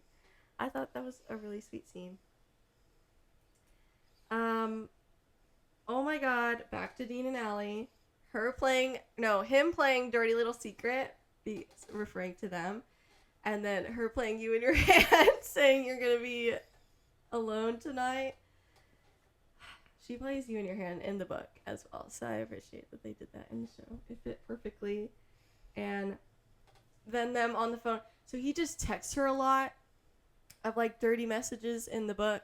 So I wouldn't have minded either way. But I like what we ended up getting, and I liked his delivery of "I don't want any girl." I'm like, oh my god. Okay. Ate that. Yeah. Ooh. Logan calling his dad to donate for the fundraiser and Garrett getting really mad at that. Awkward. Like, Garrett, this is how you should tell him because he doesn't know the reason he shouldn't have called him. You can't get mad at him if he doesn't have the full truth. Anyways. Speaking of the fundraiser, I love that Grace Ivers mentioned. I don't know if y'all clocked it. Whoever didn't, just so you know, she won one of the things in the fundraiser. And Grace Ivers is very relevant to Logan's storyline. Oh my god. And she just got casted, so if you want to know who plays her, it's her. It's the girl from Fear Street, Prom Queen. The redhead? No, the main girl. Yeah. Oh. Like, girl, I'm so happy for you that you are already in a better project. Like, yeah. Oh my god, Justin singing Hannah's song. First of all, ick, because he didn't even ask her. And it is partially her song. I know he wrote the lyrics, but I'm like, you're still working on it together for the showcase? Cool. Then unless you're not using your freaking guitar right now, it's very bizarre. And then whenever I didn't even ask. he like blows up at her about like, so like the lyrics don't really mean anything, and he's like, they loved it. They love me, dude. That's bizarre. Does So and like gross. you write your own songs? And then he's shading her that she can't connect with her emotions. Like, you don't connect with your emotions. So annoying. I'm sorry she can't write a song like yours because she wants to write meaningful songs. Gross. So I feel like they did a good job of being like, yeah, they shouldn't be together at the end. I do appreciate that. I will say I do appreciate that he at least pushed her. I think he went about it in the wrong way. But he pushed her to write her own lyrics. If she wanted meaning, like he's like, then find lyrics that give you meaning. This gives me meaning. Not so much the gag that I think he thinks it is, but ultimately I'm like, you know what? Fair enough. You can't write meaningful songs, and now you're pushing her to write meaningful songs, even though you wouldn't put it like that. That's what's happening here. Yeah. Also, Aaron, the guy we don't like, he was not a hockey player in the book. He was not. He never showed up in the book. It was a friend of his that testified against Hannah in court that showed up as like spectator fan, whatever, in the opposing game. And Garrett realizes who he is after the game, and beats him up in the parking lot, which I think changes some things in the show. It's an actual person, and he beats him up on the ice. Big no for rules wise. Don't blame him. I think he deserved worse, obviously. But I was initially really mad that they were so strict about his punishment, but I'm thinking like, yeah, there is a big difference between doing it on the ice and after the show. Also in the book, what is it, NCAA? Yeah. That wasn't what it was. They don't get. I don't think they get involved at all. I think it's just him and his coach because it didn't have anything to do in the game. And his coach gives him like, I think he's only suspended for 1 or 2 games. Because Hannah ends up telling him he can tell his coach what happened. So he is like, okay, I'll lessen the punishment. Like, still don't make me laugh, but also valid. I ultimately do appreciate that he didn't tell anyone in the show. Yeah. I don't know. Hockey is a very violent sport, and like their fights are like kind of a thing still. So but what I could not stand is whenever they were at the hearing and they were like, but given your prior thing, now we are going to make this a punishment. And it's like, so if that's the real problem, why didn't we start with that, and why was that not made a thing before this anyways? I agree. Feels like we're talking apples and oranges here. I agree. And that was, from the video, it seemed like so long ago, too. So, And in that case, why is he still ever allowed to play? Like, that doesn't make any sense. That, because you were training with a professional team, all of your games up to this point are invalid. It's like, but then you get to play later. That does not make sense. I think to me it went too far. The past thing, playing a role, I think was stupid. And I think it went too far when they said every win previously is now a loss. That's crazy to me. I'm like, then you're punishing the whole team for one person doing something. That's not only not fair whatsoever, that's ridiculous. And that guy had been playing dirty. Like, that's what they had been. That's so stupid. The suspending him 4 games, I think, would have been enough because I think ultimately they had that happen solely to have Logan become captain and then lead them to steal a victory, to be in the Final Four, whatever they're called. That's not what it's called, but I don't know hockey things. I'm like, you didn't need to be that dramatic to get Logan. You still could have suspended him 4 games, then being like, oh my god, what do we do without our captain? Here's a new captain that's gonna be really good. And I will say about that scene, I really love that he didn't even have to mention his name for everybody to look at the person he was talking about and like clock it, because I believe in the book he's he's the co-captain or like alternate captain, so it makes sense.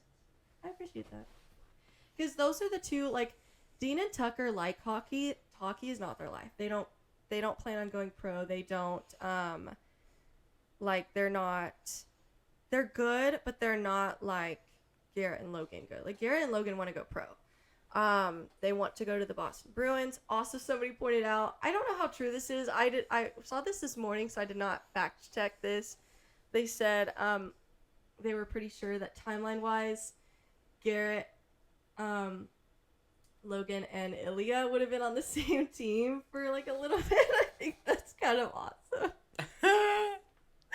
I don't know if that's true. Please take that with a grain of salt, but I just like imagining that's true.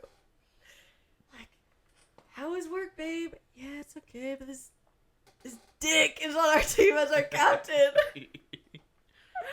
I love that. But I could also just so seeing them being like, when they finally like come out with their relationship, being like, oh my god, like I could see them loving that. So, anyways, if they were in the same universe, people are like, they're not on the same team because it's the Boston Bears. It's because Heated Rivalry didn't use the actual names. Still, y'all are stupid. Anyways, I'm sorry, but that was so stupid. I'm like, guys, it's obviously they're only changing it so they don't have to like deal with probably the copyright stuff. I don't know. Maybe Off Campus did and wanted to. I don't know. Anyways, another pretty big change, which is interesting, is in the book. The next time Cindy sees Graham, she's not with Phil, and in the series she is. So I'm like, I wonder if maybe it just hasn't happened timeline-wise. I don't know. I think that's an interesting change. I feel like I'm gonna give them another season to maybe explain that. And I'm like, ooh, please don't continue having her be with him another season. But like, if they don't break up next season, I'm gonna be like, this is actually a con for me. I won't put it in con this time just because it might just have not gotten there timeline-wise. They cover more time in the book than here. Because they only cover one semester here. They cover, essentially, I believe, 2 semesters in the book. So, I'll give them more time. But I'm like, I'm side-eyeing them a little bit on that. Shout out to Bo for being a real one with Allie, hearing her fangirl over his sister, and then getting them hooked up for working together. I'm like, King, I love you for that. He's like, I listen, and you're a fan of my sister? She needs help with this? You're better than I am. Let's work together. I'm like, ugh. And then that leading into her discussing her drama, and slowly Joanna's like, yeah, but you're not like this, right? And you're like, oh, but like, you're not like, oh. Oh no. Oh no, girl. I loved that every time it happened. Yeah. Yeah. And I'm trying to remember. In the book, she does not hook up with anybody else. So this is a pretty big change. And him and Hunter are not enemies in the book.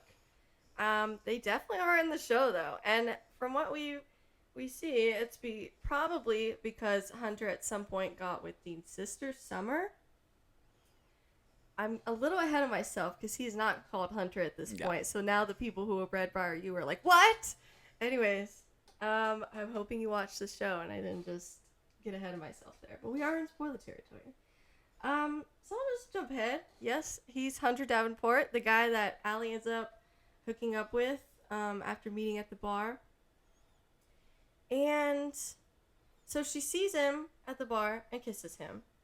And then she talks with Dean and says, we should hook up with somebody to prove that we can still be casual. Because this seems like too serious right now. He's like, whatever. And then just like in the book, he's like, I physically can't do it. Like, I can't. I'm not into anybody else. Like, I'm trying. I can't. He does not hook up with anybody else. But then she doesn't either. I don't remember why. in the show. Like, it's adding to the drama of it all. Especially if there was already beef there. He's like, you slept with my sister? Now you're trying to come into my hockey team. And you slept with the girl I like? Like, wow, the buzz is there. Yes, Hunter Davenport is a part of the Briar U series, and so is Summer De Laurentiis. Summer, I believe, is one of the love interests in the first book of that series. Hunter, I believe, is the third. I haven't read them. They're on my list to read. So by next season, I'll be able to talk about that more. Yeah. I think it's kind of funny then. Somebody pointed out that he was potentially in a love triangle then with two De Laurentiises and lost both times. And I think that's really funny. Because he didn't end up with Summer, and obviously Dean got the girl that he wanted in that situation. Huh? Skipping ahead a little bit. Garrett, I spelled that wrong. His sigh when he saw Hannah, I thought was really sweet. He just, like, his entire body relaxed. And it's interesting because then she lies to him about being fine. I appreciate that he didn't ever get to the point of being mad at her. It definitely was just like, where were you? And then thinking, oh, was something wrong? Like, I appreciated that was his train of thought instead of getting mad at her when she didn't give an explanation. He just immediately assumed then something was wrong, but then she reassures him nothing was wrong, except she's a liar because she was not having a silly goofy time. Leading to their fight. This is very different in the book. Very different in the book. In the book, Hannah's dad, they get serious, and Hannah's dad ends up contacting her and saying he will lose his inheritance, which means he'll have to, like, drop out of college and that his future will be ruined if you continue being with him. So she breaks it off and says they were getting too serious too fast. And even though he kind of sees right through that, she doubles down. You know, she thinks, like, she doesn't want to ruin his future. And for whatever reason, doesn't tell him the truth in that. I think she thinks, you know, she says, you know, I didn't tell you because I thought you would be with me anyways and lose your future anyways. And he says, I would have. I like the way that it went down here. Again, Phil Graham here is more subtly toxic and abusive. And so to outright blackmail someone like that, I think would be a risk for him. And I think it adds to Garrett's trauma, which is almost barely touched on in the books. I appreciate that they dive deeper into that here and his insecurities about becoming his dad and therefore breaking it off, which I think completely already immediately proves the point that you're not your dad, because he would never break someone off in fear of hurting them. He would just hold on to them tighter. But he has to work through that and realize that he's not his dad. He doesn't like hockey because of his dad. I really like that they have that conversation later, that she's like, you're still here even though you're not playing. And then the video with him and Logan was so sweet, of Logan pulling him off and being like, I got you. And I'm like, husbands, I love that. I love them so much. I love good relationships. I'm like, oh.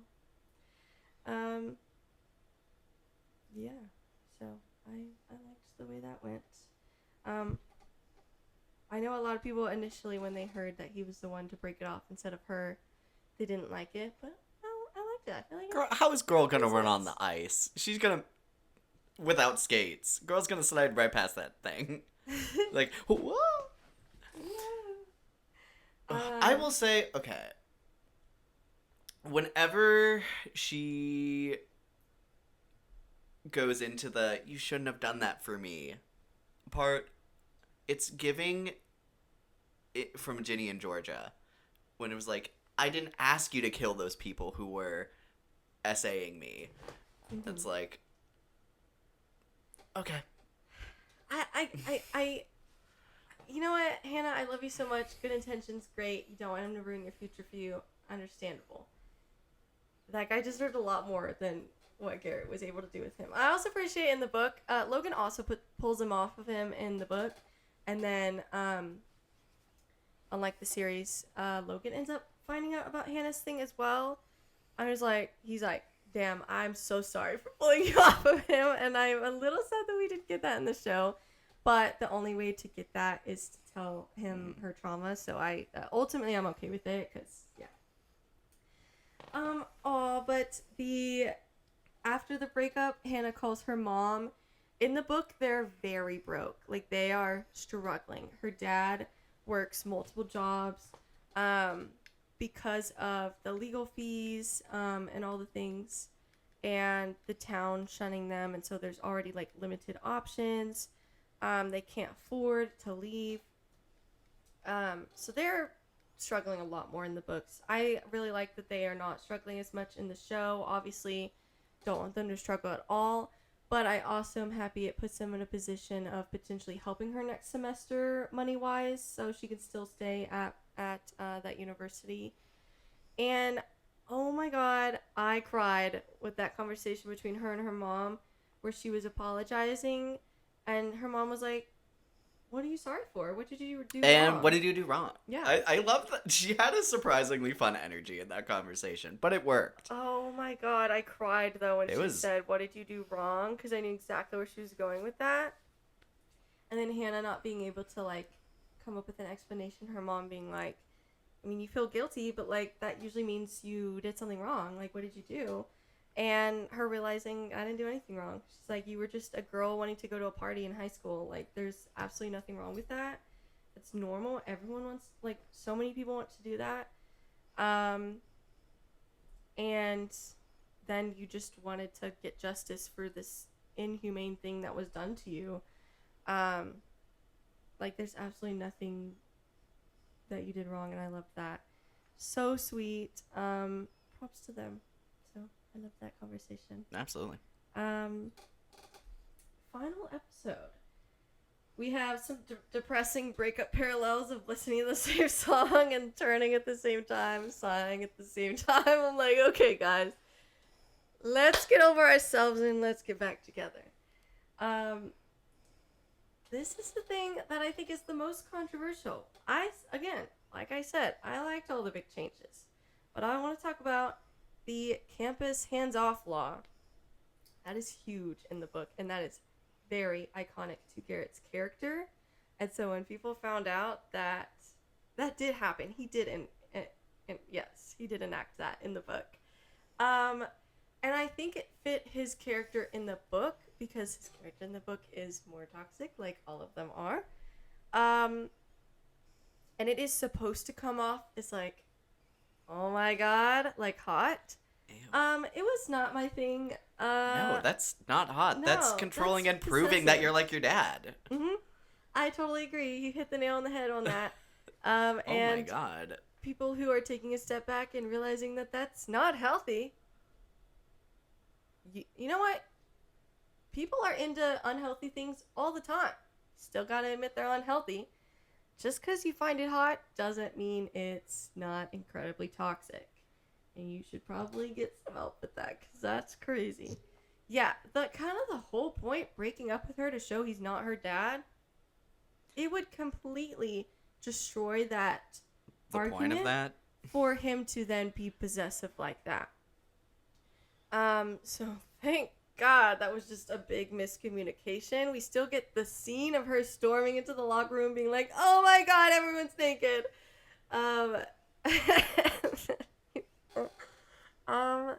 Thank goodness that was just... I am not on the train of complaining about that change. I love that change. I think that is perfect. Yeah. And then going on to Hannah telling Allie about her past.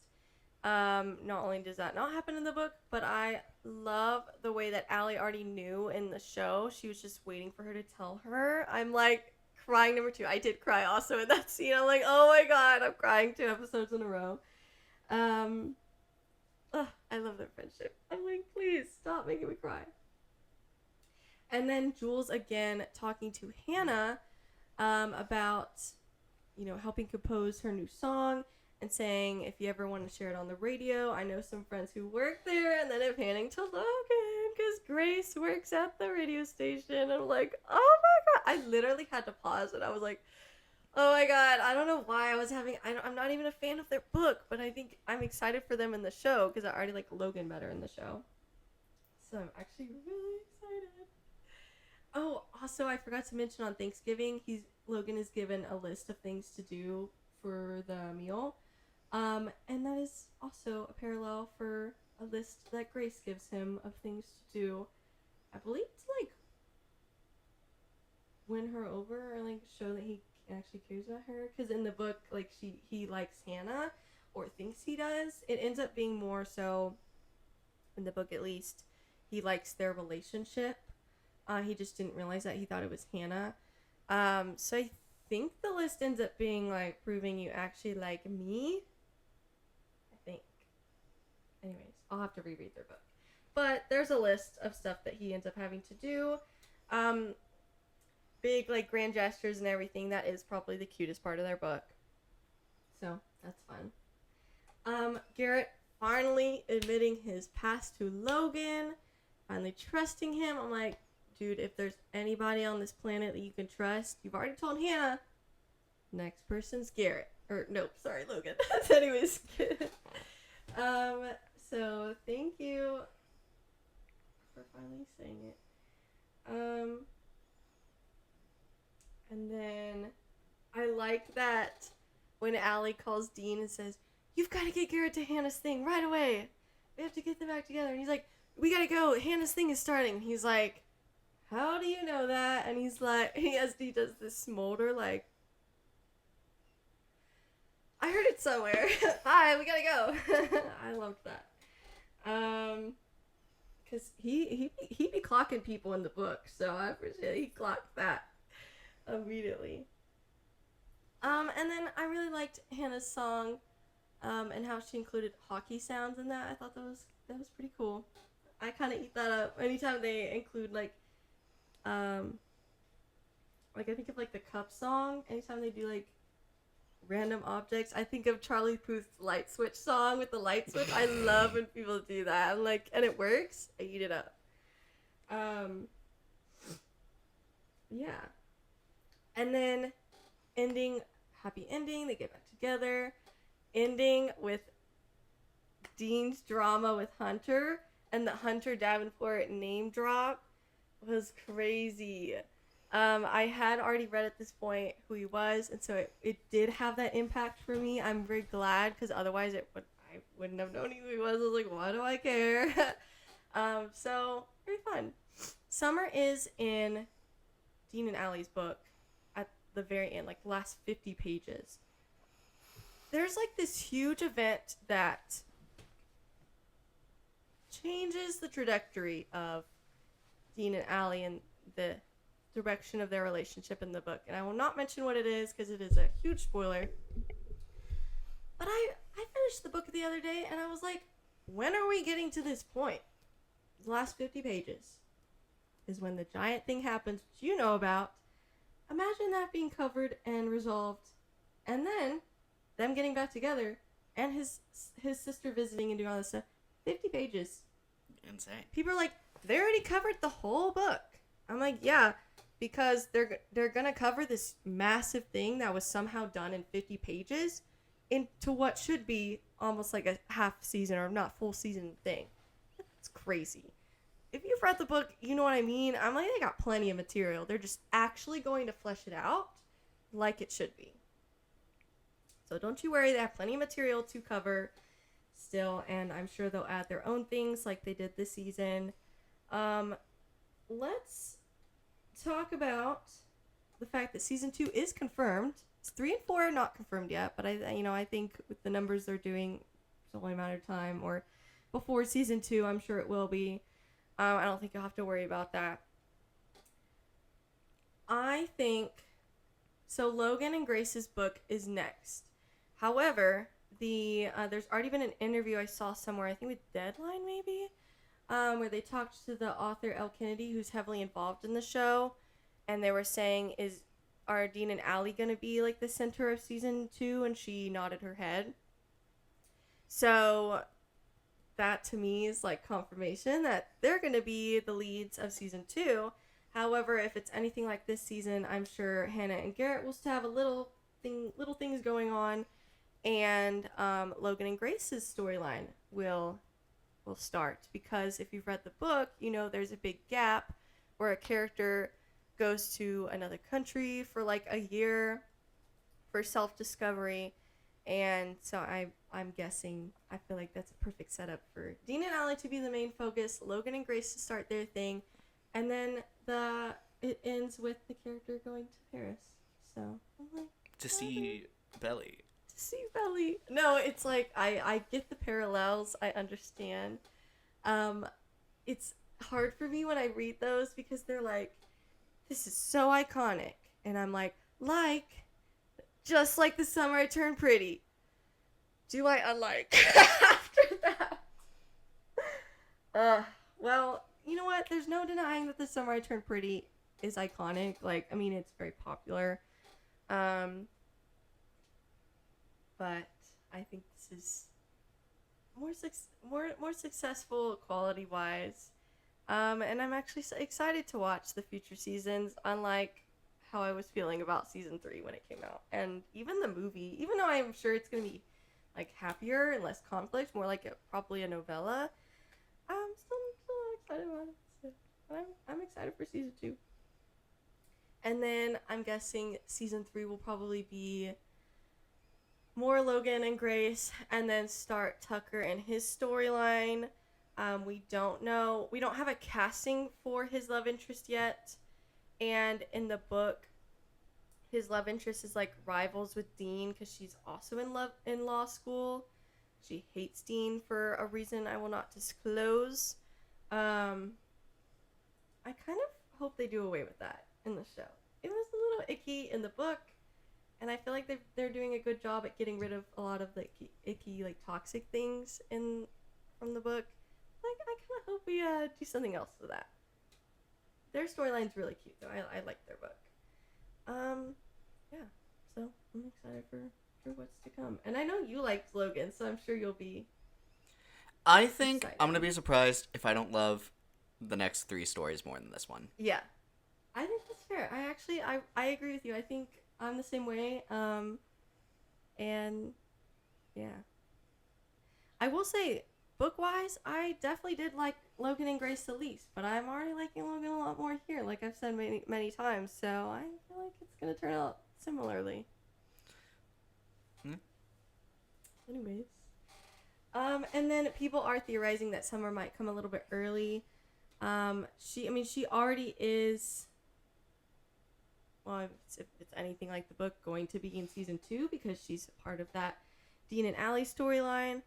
She's a very fun character. But people are theorizing that they might also start integrating Briar storylines as well, since Hunter's already here. I can't speak too much on how much that may make sense or not, because I haven't read the books, but that's what people are But saying. clearly stuff has already happened. Yeah, absolutely. People are already being name dropped that were not name dropped this early in the series, so they're clearly setting up for something. So I'm excited. And I'm excited to read those books, even though I don't expect a lot, but I'm excited to have more context of maybe what's to come. So yeah. Anything else to add? Covered a lot. Indeed. I think I would love for the show to continue highlighting the ensemble. I think the ensemble all working together and the feel-good vibes of having a great community in college. I agree. Dude, love that shit. Yeah. Hannah goes to Briar for a reason, despite not being in hockey, sports, stuff like that, even though it's very much a hockey school. She goes there because of how safe it is. She talks about they're numbers of like incidents of things are super super low. There's cameras everywhere. There's several security guards everywhere. There's a taxi service. Like they're a very safe campus. And I feel like even though they don't explicitly mention that here, I feel like you can feel that. Like everyone here seems like a good person. Like they have a very great community. So I agree. I want them to highlight that more and more friendships. Let's have some more hockey players highlighted. Fitzy is a character that is mentioned in the book, and I believe he is Summer's love interest. So hope we hear more of him soon, because people seem to really like him. So I'm excited. I mean, he's like barely in the series that I read, so I can't speak to that. But like, if Summer's coming and because she ends up transferring, she gets kicked out of a lot of colleges, so she ends up transferring to Briar, which is how she meets Fitzy and all the things. Surely. From what I've read. So if people are just saying maybe she transfers early. Maybe. Maps. Anyways. But I'm excited. Indeed. Yeah. Well, I think that's it. Perfect. Wrap it up. That is going to wrap up our conversation on Off Campus Season 1. Please let us know your thoughts in the comments below, and what are you looking forward to from Season 2, which will come out hopefully next year? Yeah, they're filming really soon, like in a couple days, I believe, from what I've read. So they've got it all written. They're filming, so yeah, probably one a year, which is great. Prime is usually pretty good at that, so unlike some shows. Although, shout out to Netflix for having Bridgerton come out next year. Speaking of, I don't know if I've said this, the show is kind of giving Bridgerton adjacent. Well, I've seen the comparison to that as well, but I will say I appreciate that this seems to be setting up a more ensemble show, which I think Bridgerton would be a little bit better if it was. I think it's at its best when it's an ensemble show and it's celebrating the whole family and a lot of different people. So I appreciate that it doesn't seem like they're setting up one season as this couple and then they disappear and it's this couple and it's this couple, because that's kind of how the book series is. So I will say people are comparing them, but being a little shady to Bridgerton in that way, and I think the ways they're being shady is kind of valid. What? Anyway, and I love Bridgerton, so no shade, Fair no enough. shade, but like, yeah. Alrighty, well, thank you guys so much for watching today, and until next time, I'm your host Luke, I'm your host, Alicia. and thank you so much for watching Not So Straight Nerds.